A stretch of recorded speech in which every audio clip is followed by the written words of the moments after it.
أعوذ بالله من الشيطان الرجيم. بسم الله الرحمن الرحيم.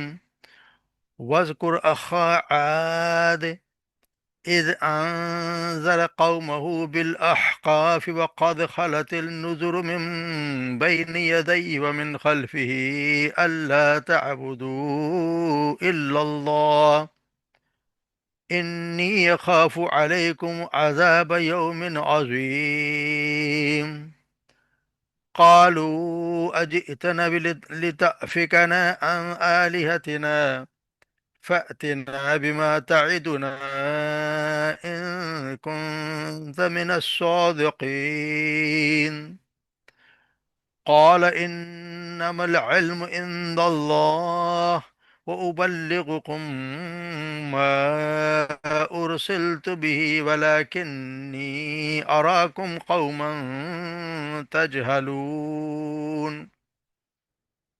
فلما رأوه عارضا مستقبل أوديتهم قالوا هذا عارض ممطرنا بل هو ما استعجلتم به ريح فيها عذاب عليم تدمر كل شيء بأمر ربها فأصبحوا لا يرى إلا مساكنهم كذلك نجزي القوم المجرمين.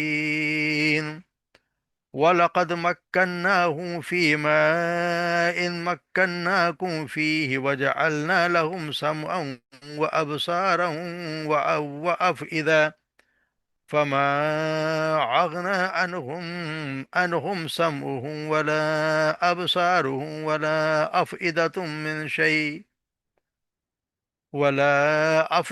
من شيء إذ كانوا يجهدون بآيات الله وحاق بهم ما كانوا به يستهزئون.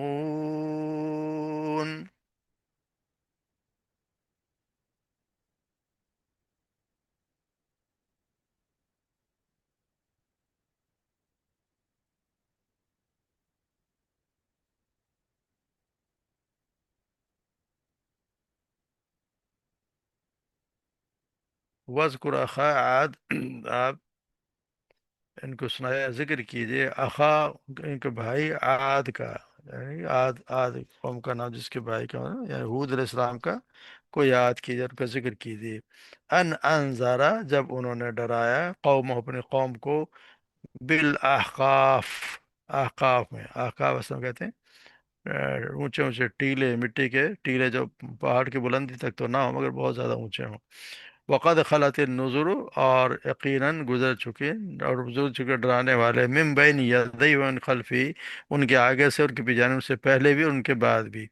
اللہ تعبدوا الا اللہ، اور سب کی یہی ایک ایسا یہی ایک نصیحت ہے، اللہ تعبدو کہ نہ عبادت کرو مگر صرف اللہ کی۔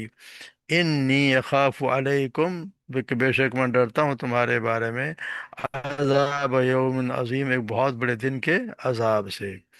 قالو، انہوں نے کہا اجی اتنا، کیا تو آیا ہے ہمارے پاس لتافکنا، کہ تو ہمیں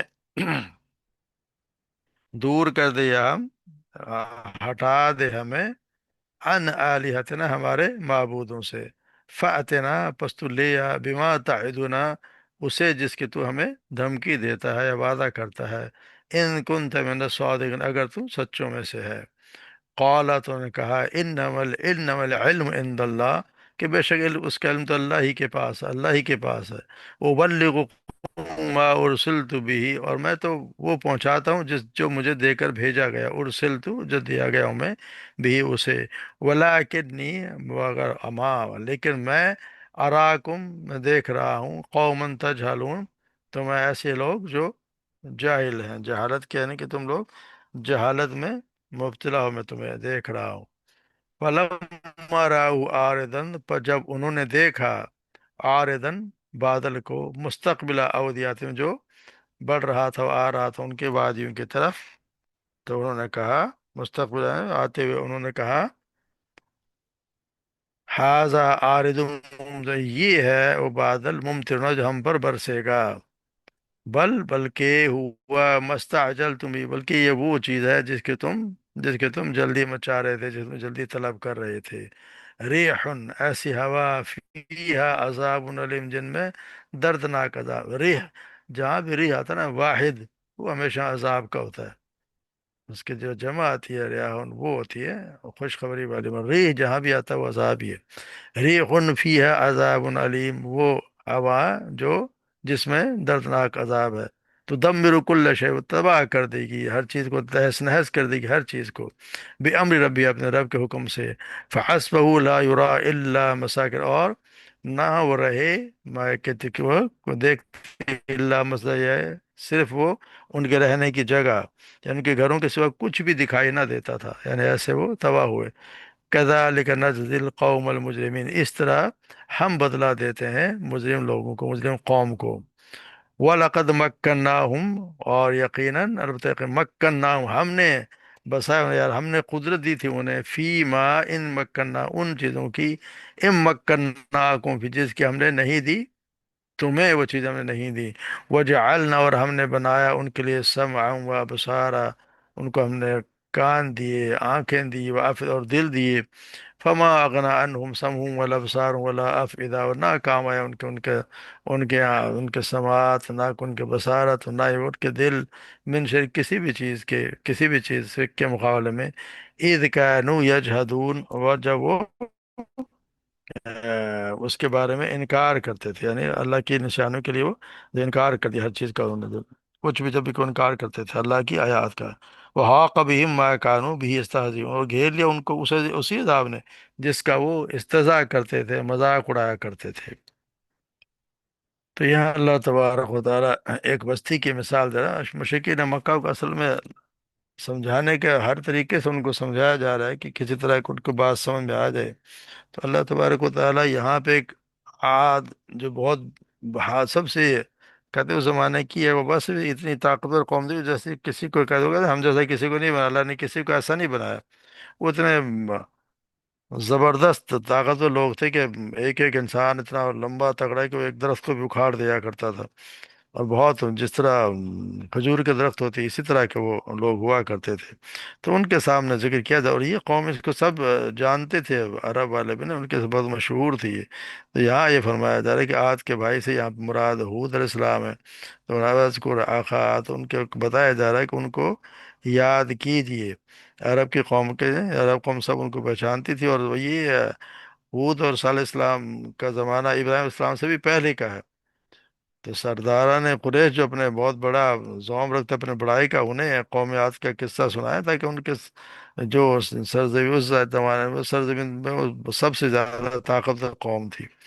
یہ بتایا جا رہا ہے کہ حود علیہ السلام از انذر قوم، جب انہوں نے اپنے قوم کو ڈرایا بالاحقاف، احقاف سے مراد یمن کے مشرق میں حضر موت کا علاقہ، جو عرب کے صحرا اعظم ربع الخالی کا حصہ ہے۔ تو وہاں پہ کوئی نہیں سوائے ٹیلوں کے، وہاں پہ کچھ بھی نہیں ہے، مگر وہاں کس زمانے میں بہت سرسبز جگہ تھی، اور یہ بہادر قوم وہاں بسا کرتی تھی، وہاں بہت آبادی بھی تھی، اور گھڑیا بہت سبزہ تھا، بہت کچھ، اور آج ایسی جگہ ہے کہ وہاں پہ کوئی جاتا بھی نہیں، صرف خالی جگہ، وہاں پہ ٹیلے ہی ٹیلے ہیں۔ تو وہاں پہ انہوں نے اپنے قوم کو ڈرایا، وقد خلت النذر، اور ان سے پہلے بھی، ان سے پہلے بھی اور ان کے بعد بھی وہاں پہ بہت سے ڈرانے والے آئے، اور انہوں نے اللہ تعالیٰ سب کی یہی ایک دعوت تھی، یہی ایک ان کا بتانا تھا اللہ کی طرف سے کہ کسی کی عبادت نہ کرو سوائے اللہ کے، یعنی عبادت کے لائق صرف ایک اللہ کی ذات ہے، اس کے سوا کوئی ذات ہے نہیں، اس کے سوا کچھ بھی نہیں ہے۔ تو اللہ تبارک و تعالیٰ نے یعنی کہ ان کو اس جگہ پہ ان کو مثال دی جا رہی، انی اخاف علیکم عذاب یوم عظیم، میں ڈرتا ہوں تم سے اس بارے میں کہ بہت بڑے دن کے عذاب سے۔ یعنی ایسی یہ قوم تھی، اتنی بہادر تھی، تو حود حسن کو بہت زیادہ سمجھایا کرتے تھے کہ اللہ کی عبادت کے سوا کسی کی عبادت کرو، اور یہ فخر نہ کرو، مگر وہ قوم کسی طرح ماننے کے لیے تیار نہیں تھی، اور وہ شرک کا جس طرح ہر قوم شرک میں مبتلا تھی، یہ بھی ان کا بھی یہی حال تھا۔ تو انہوں نے سمجھایا، تو ان کو آگے سے یہ جواب دیا کہ اجیتنا لتافکنا، تم اس لیے آئے ہو کہ ہم جن کی عبادت کرتے ہیں ہمارے معبودوں سے تم ہمیں ہٹا دو۔ اگر تم ایسا ہی ہے، اگر تمہیں ہمارے روز تم ڈراتے رہتے ہو ہمیں جس کا وعدہ ہے، تو تم لے آؤ، اگر تم سچے ہو تو پھر ہم پہ عذاب لے آؤ۔ تو بتایا جائے کہ یعنی کہ یہ جو دھمکی ہمیں دیتے ہو اگر سچوں میں سے وہ لے آؤ، یعنی کہ ان کو کوئی اس بات کا ڈر تھا نہیں کہ جو حضور اسلام جو فرما رہے ہیں اس میں کوئی سچائی بھی ہو سکتی ہے، ہم تہس نہس بھی ہو سکتے ہیں. تو یہی بتایا جائے پر مگر انہوں نے کہا کہ قال علم عند اللہ، اس کا علم میرے پاس نہیں ہے. میں تو صرف یہ کہ مجھے بچا جو چیز دے کے بھیجی گئی ہے میں تو تم تک وہ پہنچا دیتا ہوں. کہ میرے پاس اس کا علم نہیں ہے کہ یہ قیامت کب آئے گی یا عذاب کب آئے گا، یہ اس کا علم تو صرف اللہ کے پاس ہے. اور میرا کوئی اختیار نہیں ہے کہ میں اپنی طرف سے وہ لے آؤں اور تمہیں میں دکھا دوں جو تم مانگتے ہو جس کے تم جلدی کر رہے ہو. مگر میں یہ دیکھ رہا تو تم ہو بے وقوف، بالکل جاہل لوگ ہیں. جہل سے مراد اکڑپن کو بھی کہتے ہیں اور لا علمی کو بھی کہتے ہیں. اگر اکڑپن لیا جائے تو مطلب یہ کہ جہالت برتنے کا مطلب یہ ہوگا ایک تو تم کفر بسرار کی کر رہے ہو، اچھی بات قبول کرنے کے بجائے عذاب مانگ رہے ہو. دوسرے میں مجھ سے ایسی چیز کا مطالبہ کرو جو میرے اختیار میں ہے ہی نہیں. اور اگر جہالت کو علم کے لیا جائے تو کہتا ہے اللہ تعالیٰ کا عذاب کیا ہوتا ہے اور تمہارے کس قدر قریب آتا ہے اس چیز کا تمہیں علم ہے ہی نہیں. تو یہ ان سے کہا جا رہا ہے کہ تم جہالت میں، یہ دیکھ رہا ہوں کہ تم جہالت پہ اتر آئے والا، مگر یہ کہ عذاب کب آئے گا یہ اللہ ہی جانتا. مگر آ گیا عذاب بھی آنے والا تھا. فلما رأوها عارضة مستقبلا، وہ جب انہوں نے دیکھا یہ ایک بادل آ رہا ہے تو اس سے پتہ ہی چلتا ہے کہ وہ وہاں پہ کافی عرصے سے بارش نہیں ہوئی اور قوم جو تھی وہ بارش کے انتظار میں تھی کہ بارش آئے گی پھر ہمارے ہریالی ہوگی. جیسے قحط وہ ہوگا یقیناً تو پھر اس کو اس سے جان چھوٹے گی. جب انہوں نے بادلوں کو دیکھا تو بڑے خوش ہوئے، بجائے ایک ہی کہ وہ یہ سمجھتے کہ عذاب آ رہا ہے. وہ تو بڑے خوش مستقبل ہے. جب وہ تو ان کی طرف بڑھا اور ان کی وادیوں کی طرف تو انہوں نے کہا کہ یہ تو قالوا ھذا عارض ممطرنا، یہ تو وہ ہے بار یہ آیا بادل آ رہا ہے جو ہم پہ برسے گا. بل لیکن ہاں تھا کیا، وہ مست ہوا مستا جلدی، یہ وہ عذاب تھا جس کی جلدی کر رہے تھے. یعنی کہ جس کی وہ جلدی مچا رہے تھے کہ عذاب کب آئے گا وہ ہم پہ آ گیا ہے یہاں پہ. وہ تو یہ تو ان کا اندازہ نہیں کہ ہمارے ساتھ کیا ہو رہا ہے. اسی طرح آپ صلی اللہ علیہ وسلم بھی جب بادلوں کو دیکھا کرتے تھے یا ہواؤں کو تیز چلتے تھے تو پناہ مانگا کرتے تھے. جب تک بارش شروع نہ ہو جاتی اللہ تبارک و تعالیٰ سید عائشہ سے دیکھا فرماتی ہیں کہ وہ بہت زیادہ گھبراہٹ میں، کبھی باہر جا رہے ہیں کبھی اندر جا رہے ہیں. تو میں پوچھا کرتی تھی کہ یا رسول اللہ، لوگ تو بادلوں کو دیکھ کے خوش ہوتے ہیں اور آپ جتنے پریشان ہو جاتے ہیں. تو انہوں نے کہا کہ عائشہ تمہیں نہیں معلوم کہ ہو سکتا ہے اس میں کوئی عذاب ہو میری قوم پہ آ جائے جس طرح پہلی قوم پہ عذاب آیا. جب بارش شروع ہو جاتی پھر آپ کا چہرہ پہ جو ہوتا ہمارے تو پھر وہ یعنی کہ احسان پھر آپ نارمل ہو جایا کرتے.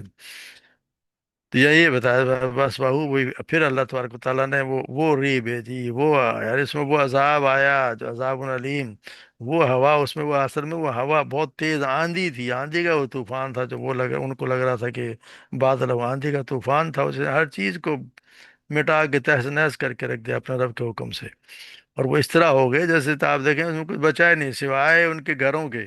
یعنی گھروں کا بھی حال یہ کوئی ایک دن کہنی نہیں ہے کہ ابھی آئی اور یہ تو ہم جیسے 8 دن اور 7 راتیں اور یہ ہوا چلتی ہی رہی. اور ان کو اس طرح اٹھا اٹھا کے اس نے پٹخا کے اس طرح ہو گئے بعد میں پڑے ہوئے تھے جیسے کھجور کے درخت پڑے ہوتے ہیں کٹے ہوئے تھے کھجور تھے اتنے بڑے لمبے چوڑے ویسے ہی تھے.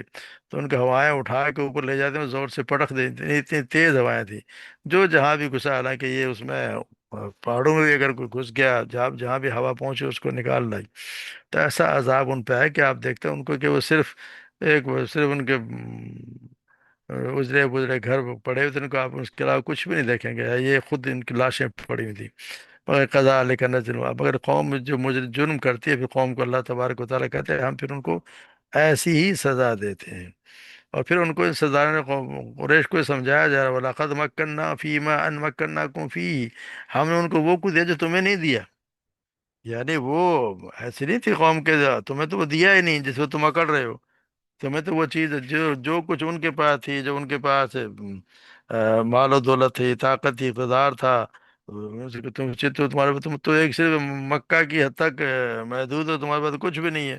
مکہ سے شہر سے باہر تو تمہارا کوئی ہے نہیں. اور وہ ایک یہ کہاں سے آپ جیسا آپ دیکھیں تو وہ تو یمن سے لے کے عمان تک یہاں تک ان کا اگر آپ اس میں تفہیم القرآن میں تو باقاعدہ ایک نقشہ دیا گیا ہے عمان سے لے کے یمن تک پورا وہ صحرا جو ہے وہ ربع الخالی وہ اس میں وہ بسا کرتے تھے. اتنا بڑا ایریا تھا ان کے پاس. تو مگر یہ تو تم صرف مکہ کے سزا اتنا کر رہے ہو. مگر ہم نے انہیں جو کچھ دیا تھا تمہیں تو دیا ہی نہیں. تو تم اسی پہ تم اکڑے جا رہے ہو، یعنی کہ اللہ تبارک و تعالیٰ کے کہیں ہوں گے جو کچھ ان کو دیا وہ تمہیں دیا ہی نہیں، جیسے اتنی قدرت ان کو دی، اور وجعلنا فیہا، اور ہم نے ان کے لیے، لہم ان کے لیے بنائے کان، ان کی آنکھیں اور دل، مگر یہ مقصد کیا تھا، کہ ہم نے وہ چیزیں دیں، ہر چیز اتنے دیا، لیکن وہ سمجھدار لوگ تھے، مگر ہم نے انہیں آنکھیں بھی دی، سننے کے لیے کان دیے، سوچ بچارے کے لیے دل دیے، مگر انہیں اللہ تعالیٰ کی آیات کو سننے اور ان کے نشانوں کی عبرت حاصل کرنے کے لیے دیکھ لیا، کو دیکھا ہی نہیں، اور نہ ہی کوئی آخرت کی زندگی کے متعلق غور و فکر کیا، اس کی بجائے اتنا ہی کام لیا جو دنیا میں معلومات کمانے کے لیے مفید ہوتا ہے۔ دنیا کے کام میں تو بہت عقل مند تھے، لیکن وہ عقل نہ ہے جس سے آخرت بھی سدھر جاتی، یعنی آیتیں، اللہ تبارک و تعالیٰ کی آیات سنتے تو ان کے کان بہرے ہو جاتے، کوئی نشانیاں دیکھتے تو ایسا لگتا کہ اندھے ہو گئے، ان کو نظر ہی نہیں آ رہا، یا آپ غور و فکر کرتے تو سوائے اپنے مفادات کے، دنیا مفادات کے، اس پہ تو اللہ کی قدرت پہ کوئی غور کرنے کو تیار نہیں۔ اسی کا وما اغنى عنهم سمعهم ولا ابصارهم ولا افئدہ، کچھ بھی کام نہ آیا جب انہوں نے اللہ تبارک و تعالیٰ کی آیات کو جھٹلا دیا، تو پھر جب ان کو جھٹلا ہی دیا تو پھر کس چیز نے کام آنا تھا؟ جب اللہ کی تعالیٰ کی آیات کو جھٹلا رہے ہیں، جھٹلائیں گے تو پھر تو ان پہ تو عذاب ہی آنا ہے۔ مقصد یہ ہے کہ اللہ تبارک و تعالیٰ کے اگر آپ باتوں کو جھٹلائیں گے تو اس پہ پھر عذاب نازل ہوگا، تو پھر عذاب کو، اس کو کون ٹالنے والا ہے؟ تو اللہ تبارک و تعالیٰ پھر اس نے وہی چیزیں، اسی عذاب نے ان کو گھیر لیا جس کا مطالبہ کر رہے تھے، جس کا مذاق اڑا رہے تھے، یعنی حود کا مذاق اڑایا کرتے تھے کہ جب تم ایسے ہی ہمارے ڈراتے رہتے ہو، اتنی قومیں پہلے گزر گئی، ان پہ کے ساتھ کیا ہوا، ہم اتنے سب کچھ ہمارے پاس، ہم جیسا کون، ہمیں کون مٹا سکتا ہے؟ تو پڑھا ہے نا اللہ تعالیٰ جسے وہ مٹا سکتا ہے جس جس نے تمہیں بنایا ہے، تو یہاں بھی ان کے ساتھ وہی ہے، جس کا تم مذاق اڑایا کرتے تھے اس نے تمہارا، اور اسی نے تمہیں گھیر لیا اور تمہیں تہس نہس کر کے رکھ دیا۔ مطلب یہ کہ ہمیں بھی، یہ ہر کسی کے لیے اصل میں تو قرآن میں جو بھی یہ سکھائے گئے ہیں یا ہمیں سنائے گئے ہیں قوم کے قصے، اس سے مقصد یہ ہوتا ہے کہ ہم ان سے کوئی سبق حاصل کریں۔ ہر قوم کے جو سنایا گیا پچھلی قوم کا سب مقصد سبق حاصل کرنے سے، صرف یہ نہیں کہ سن لیا اس کو گزار دے، کہ اگر ہم بھی اگر ایسی حرکتیں کریں تو آج کوئی اللہ تبارک و تعالیٰ کا قانون بدل نہیں گیا۔